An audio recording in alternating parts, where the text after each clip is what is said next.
Thank you. Praise lord.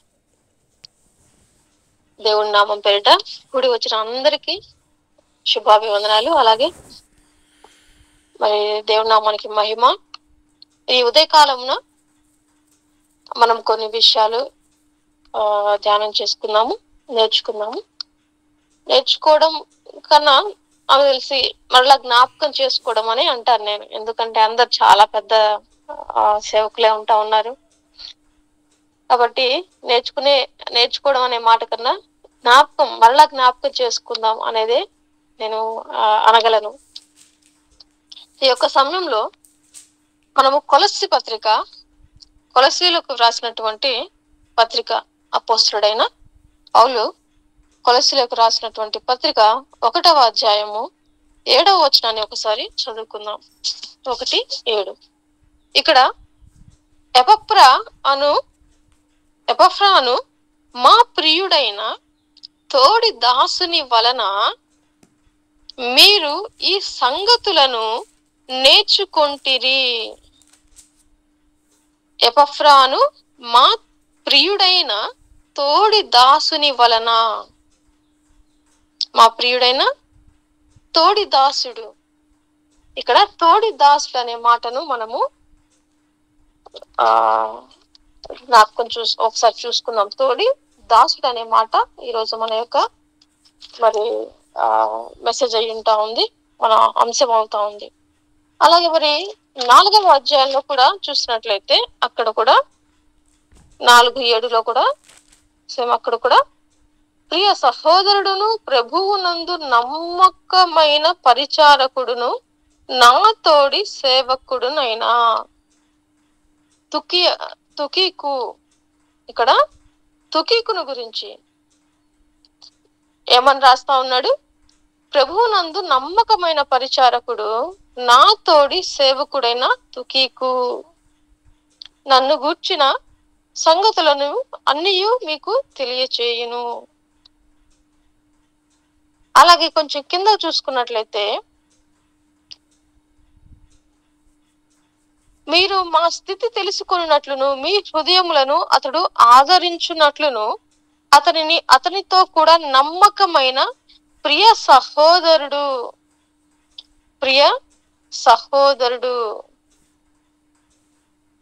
ఈ మాటలన్నీ మనం చూసుకుంటా ఉన్నప్పుడు ప్రియ సహోదరుడు, ప్రియుడు, సేవకుడు, పరిచారకుడు, దాసుడు. ప్రియుడైన దాసుడు, ప్రియుడైన తోడి దాసుడు. ఇక్కడ పౌలు ఎపఫ్రా గురించి అలాగే తుకీకును గురించి మాట్లాడుతా ఉన్నప్పుడు, అది ఎవరి గురించి మాట్లాడినప్పటికీ పౌలు వారిని తనతో పాటు తన తోటి దాసులుగానే, తన సహ పరిచారకులుగానే పరిచయం చేస్తా ఉన్నాడు. వీరందరూ తన దగ్గర నేర్చుకున్నటువంటి శిష్యులాంటి వారు అయినప్పటికీ కూడా వారిని కూర్చి కూడా పౌలు ఇదే సాక్ష్యం చెప్తాడు, ఇలాగనే సంబోధిస్తాడు. ఎప్పుడు నేను యజమానిని, వారు నాకు శిష్యులు అని ఎప్పుడు చెప్పడు. వారు నా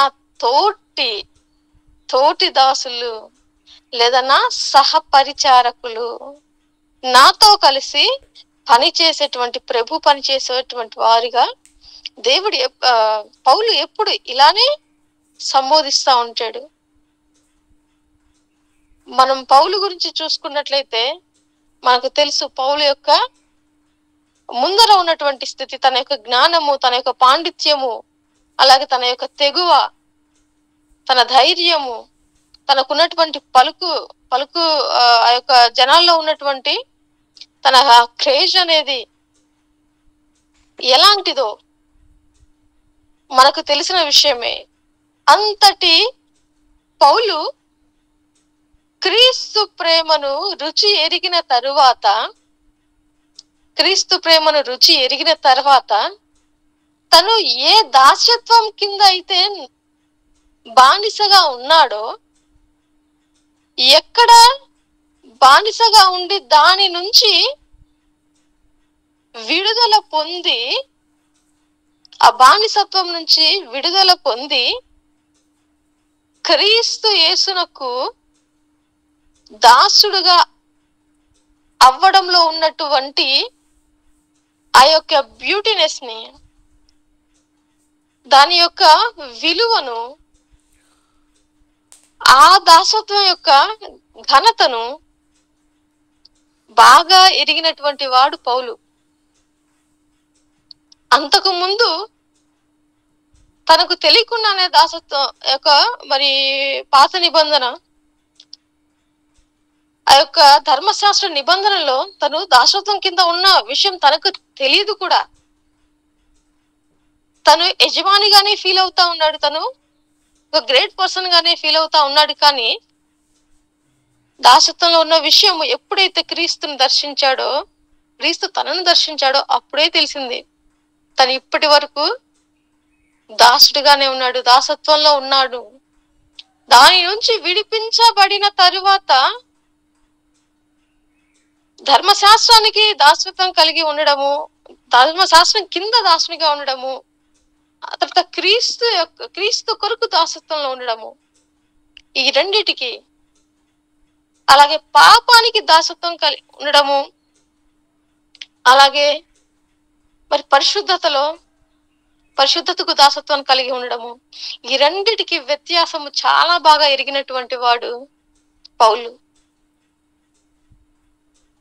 ఈ యొక్క ఇప్పుడు ఆయన ధర్మశాస్త్రము కింద ఆ బానిసత్వంలో లేడు, కానీ ఆ దాసత్వంలో లేడు, కానీ ఇప్పుడు క్రీస్తు కొరకు దాసునిగా పనిచేస్తా ఉన్నాడు.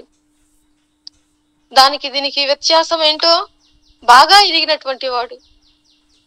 ఇది గొప్ప భాగ్యంగా ఎంచుకున్నటువంటి వాడు, ఇది గొప్ప భాగ్యం అని ఎంచుకున్నటువంటి వాడు. అలాగే తన తర్వాత తన దగ్గర నేర్చుకున్నటువంటి వారిని కూడా, తన దగ్గర నేర్చుకున్నటువంటి వారిని మనమైతే మామూలుగా చూస్తే మన దగ్గర నేర్చుకున్నటువంటి, నా దగ్గర నేర్చుకున్నాడు, నా శిష్యుడు రా వీడు అంటాము, నా స్టూడెంట్ రా వీడు అంటాం. ఎంతో కొంత యజమాని తత్వాన్ని మనము ఖచ్చితంగా చూపిస్తాం. మన దగ్గర నేర్చుకున్నటువంటి అది ఒక్క మాట అయినా సరే, లేదా మనము ప్రభు మాటలు తనకు చెప్పి తనను మరి ప్రభు మార్గానికి నడిపించినా కూడా మనము అతన్ని మన యొక్క శిష్యుడిగానే చూస్తాము. లేదంటే మనం తన మీద అంటే నేనే నడిపించాను అని ఆ ఒక్క తత్వాన్ని ఖచ్చితంగా ఒక కొంత భాగమైన కలిగి ఉంటాము. పౌలు చూడండి, ప్రతి ఒక్కరిని కూడా సహదాసునిగానే చూస్తా ఉన్నాడు, తోటి పరిచారకులుగానే చూస్తా ఉన్నాడు. ఇంకా చెప్పాలంటే కుమారుడు అంటాడు. కుమారుడని పిలవడానికి చాలా గొప్ప మనసు ఉండాలి. ప్రియుడైన తోటి దాసుడు, ఇక్కడ తోటి దాసుడు అంటా ఉన్నాడు. ఎవరికి దాసుడు?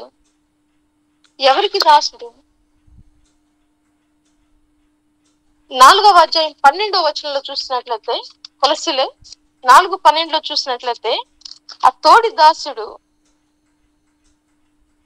4:12లో మీలో ఒకడును క్రీస్తు యేసు దాసుడు నైనా ఎపఫ్రా. క్రీస్తు ఎవరికి దాసుడు? క్రీస్తు యేసు దాసుడైన ఎపఫ్రా, క్రీస్తుకు దాసుడు, నా తోటి క్రీస్తు దాసుడు.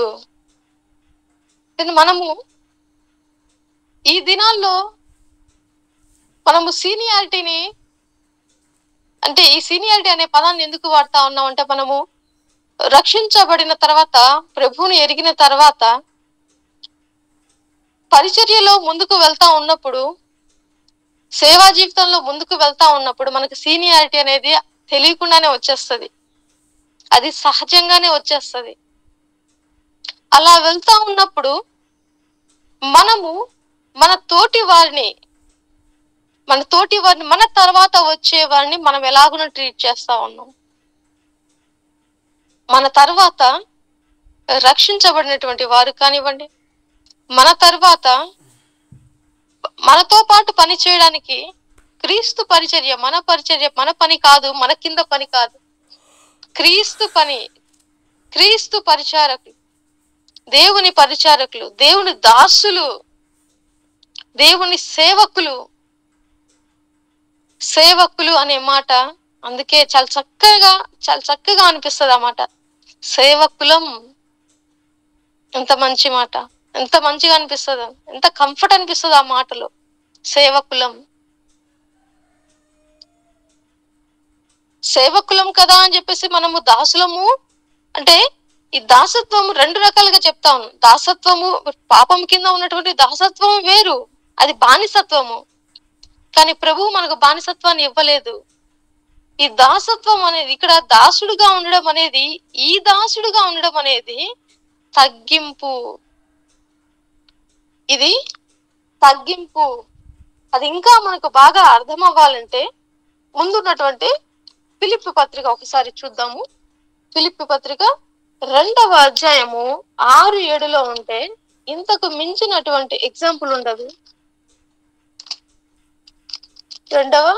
ఫిలిప్పీ పత్రిక 2వ అధ్యాయము 6-7 వచనాలు మనం చూసుకున్నట్లయితే, ఆయన దేవుని స్వరూపము కలిగిన వాడై ఉండి దేవునితో సమానముగా ఉండుట విడిచిపెట్టకూడని భాగ్యమని ఎంచుకొనలేదు, కానీ మనుష్యుల పోలికగా పుట్టి దాసుని స్వరూపమును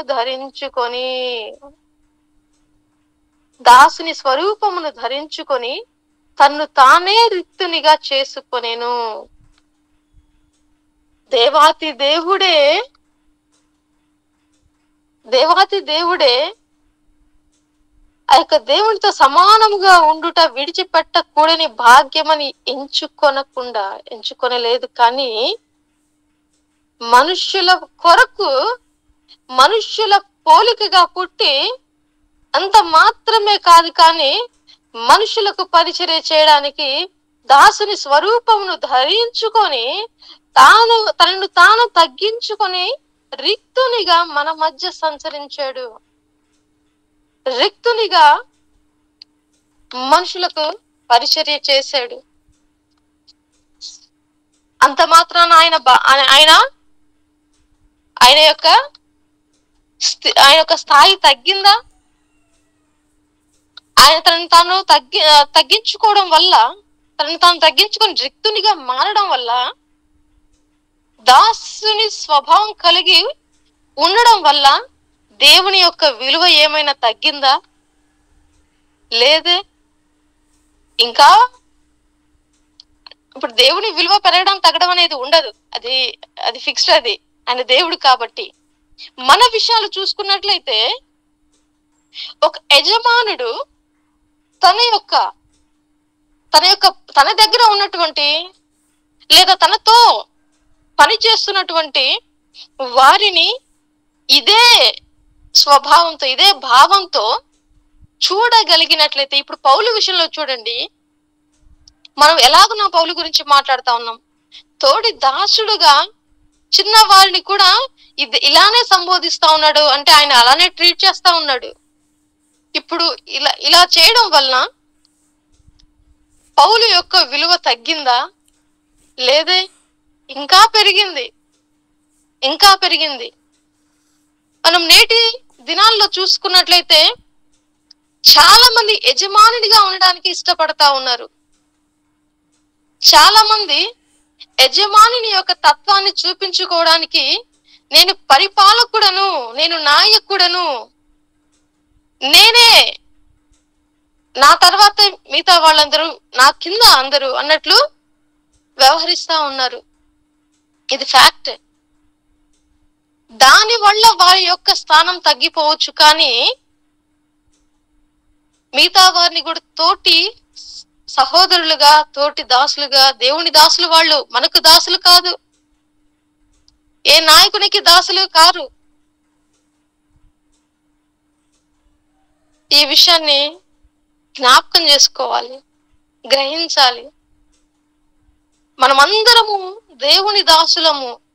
ఆయనే మన కొరకు రిక్తునిగా దాసునిగా వచ్చాడు.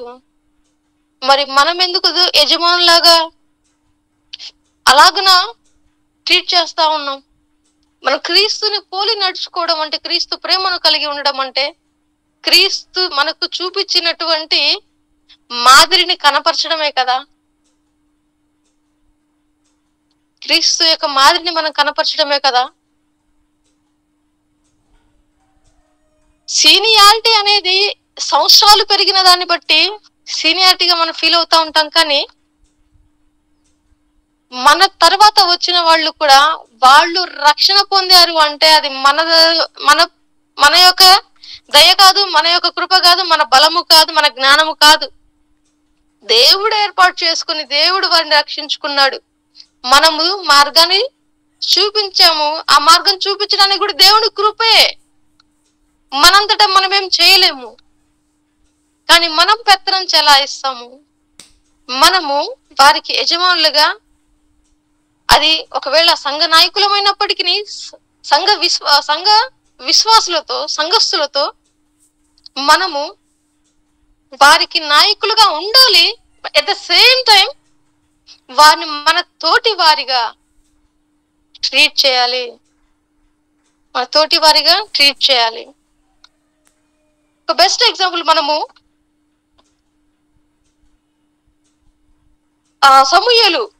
సమూయేలు గ్రంథము 1వ సమూయేలు 16-11 వచనం, 1వ సమూయేలు 16వ అధ్యాయము 11వ వచనంలో చూసుకున్నట్లయితే, అక్కడ సమూయేలు దావీదు కొరకు, దావీదును ఏర్పాటు చేయడానికి, దావీదును అభిషేకించడం కొరకు దేవుడు పంపించినప్పుడు అక్కడ అందరూ సహోదరులు వస్తారు. కానీ దావీదు అక్కడ ఉండడు. దావీదు మరి పొలంలో ఉంటాడు. ఈ విషయం తెలుసుకున్నటువంటి సమూయేలు అతడు వచ్చేంత వరకు మనము వేచి ఉందామని చెప్పేసి అక్కడ కూర్చుంటాడు. ఏమో సమూయేలు ఆ సమయానికే సమూయేలు పేరు వినిపిస్తేనే అందరు అటెన్షన్ అయిపోతారు. అంత గొప్ప ప్రవక్త ఒక చిన్న పిల్లవాణి కొరకు ఎదురు చూస్తూ కూర్చున్నాడు. నేటి దినాల్లో మనం ఎలా ఉంటాం? మనం అలా ఒకరి కోసము ఎదురు చూసేవారిలాగా ఉన్నామా? అది దేవుని పని అని గ్రహించాడు సమూయేలు. సమూయేలుకు దేవుడు ఒక పనిని అప్పగించాడు. ఆ పని కోసము వెళ్ళినప్పుడు అక్కడ వ్యక్తి లేకపోతే ఆ వ్యక్తి కొరకు ఎదురు చూసి ఆ పనిని ముగించుకొని వచ్చాడు. కానీ అరే, నేను ఇంత పెద్ద ప్రవక్తను కదా, నా కోసం ఇతరులు ఎదురు చూడాలి, కానీ నేనేంటి ఈ పిల్లవాని కోసం ఎదురు చూడడము అని ఆలోచన చేయలేదు. అది దాసుని యొక్క స్వభావము. అదే క్రీస్తు మనకు చూపించినటువంటి స్వభావము. పరిచారకులుగా మనల్ని దేవుడు ఏర్పాటు చేసుకున్నది పరిచారకులుగా, యజమానులుగా. ఆటోమేటిక్ గా యజమానుల తత్వం అనేది దేవుడు ఇస్తాడు. మనము పరిచారకులుగా ఉండాలనే దేవుడు కూడా తను ఈ లోకంలో ఉన్నప్పుడు తనతో ఉన్నటువంటి శిష్యుల యొక్క కాళ్ళను కడిగి మనకు ఆ మాదిరిని చూపించాడు. అంత మాత్రాన స్థానమేమి తగ్గిపోదు, ఇంకా పెరుగుతుంది. మన తోటి వారిని మనము సహ దేవుని దాసులుగానే చూసినప్పుడు, మన దాసులు కాదండి వాళ్ళు, దేవుని యొక్క దాసులు మనతో పాటు పనిచేస్తా ఉన్నారు. అంతే, మనతో పాటు పనిచేస్తా ఉన్నారు, కానీ మన దాసులు కాదు, దేవుని యొక్క దాసులు. మనం ఈ విషయంలో మరి కొంతమంది సేవకులను చూసినప్పుడు, వీళ్ళు సేవకులకు పరిచారం చేశారు, అయితే తర్వాత వాళ్ళు పాలకులైనారు. ఆ విషయానికి చూసుకున్నట్లయితే ఇక్కడ నేను సేవకులకు పరిచర్య చేసే విధానం చూపించట్లేదు, కానీ దాసులుగా ఉండడం వల్ల, ఆ స్వభావం ఉండడం వల్ల విలువ తగ్గదు, తర్వాత సేవకుని స్థానం కూడా వస్తుంది అనే దానికి మాత్రమే ఎగ్జాంపుల్ చూపిస్తా ఉన్నాను. యెహోషువ చూసుకుంటే మోషేకు పరిచారకుడుగా ఉన్నాడు. మోషేకు పరిచారం చేశాడు అంటే దేవుని కొరకే. అక్కడ అక్కడ మోషే దేవుని చేత ఏర్పాటు చేయబడ్డాడు కాబట్టి అది గ్రహించినటువంటి యెహోషువ మోషేకి పరిచారం చేసిన తర్వాత నాయకుడైనాడు, అదే స్థానానికి వచ్చాడు. ఎలీషాను చూసుకున్నా కూడా ఎలీషా మామూలు వ్యక్తి ఏం కాదు, గొప్ప ధనవంతుడు. అన్ని వదులుకొని అంత ధనవంతుడు ఏలియాకు పరిచారకుడుగా మారాడు, అది కూడా దేవుని కొరకు మాత్రమే. ఆ తర్వాత అదే స్థానాన్ని ఆ స్థానానికి దేవుడు అతన్ని నిలబెట్టాడు. ఇలా అనేక మంది మన ముందు ఉంటా ఉన్నారు. అలాగే హాగరును చూసినట్లయితే హాగరు మరి శారా తనకు ఆ స్థానము శారా కల్పించాలి, కానీ హాగరు దానిని తను దాసి అన్న విషయాన్ని మర్చిపోయి యజమానులుగా ప్రవర్తించిన దానిని బట్టి మరి అందరితో పాటు ఉండవలసినటువంటి హాగరు అరణ్యానికి తరిమివేయబడింది. సో ఈ విషయాలు మనము గ్రహిస్తూ మనము కేవలము ప్రతి ఒక్కరు కూడా దేవునికి దాసులే, కానీ ఏ ఒక్క వ్యక్తి కూడా దాసులు కారు. అందరూ మనతోటి పరిచారకులే, దేవునికి దాసులు. మన సంఘ సభ్యులకు కానివ్వండి, మనతో ఉన్నటువంటి ప్రతి ఒక్కరికి కూడా మనం పరిచారకులమే, దేవునికి దాసులము. అందరికి మనము పరిచారకులుగా ఉండడం కొరకే దేవుడు మనలను ఏర్పాటు చేసుకున్నాడు. అయితే మన విలువ అయితే తగ్గదు, దానివల్ల పెరుగుతా ఉంటుంది, కానీ ఎప్పటికీ మన విలువ అనేది తగ్గదు. అది చూపించగలిగినప్పుడు, అది ఆ యొక్క బ్యూటీనెస్ ని మనం చూపించగలిగినప్పుడు ఆటోమేటిక్ గా మనము యజమానులుగా మరి అథారిటీ చెలాయించాల్సిన అవసరం లేదు, కానీ మన తోటి వాళ్ళే మనకు రెస్పెక్ట్ ఇస్తారు. సో మనము మన యొక్క తోటి పని వారిని మనము ముందు వచ్చాము పరిచర్లో, అంతే, వాళ్ళ తర్వాత వచ్చారు, కానీ ఏర్పాటు చేసుకున్నది దేవుడు అన్న విషయాన్ని గ్రహిస్తూ అలాంటి క్రీస్తు మనసును క్రీస్తే తగ్గించుకుని వచ్చాడు. ఆ క్రీస్తు మనసును మనం కలిగి ఉంటూ ముందుకు వెళ్తూ ఉన్నామా లేదనేది మరొక్క మారు సరి చేసుకోవడానికి అవకాశము, అలా సరి చేసుకుంటూ ముందుకు వెళ్ళాలని, అటువంటి కృప ప్రభు అందరికీ కలుగు చేయాలని వేడుకుంటా ఉన్నాను. అటువంటి కృప అందరికీ ప్రభు దయచేయును గాక. ఆమేన్. థాంక్యూ. ప్రైజ్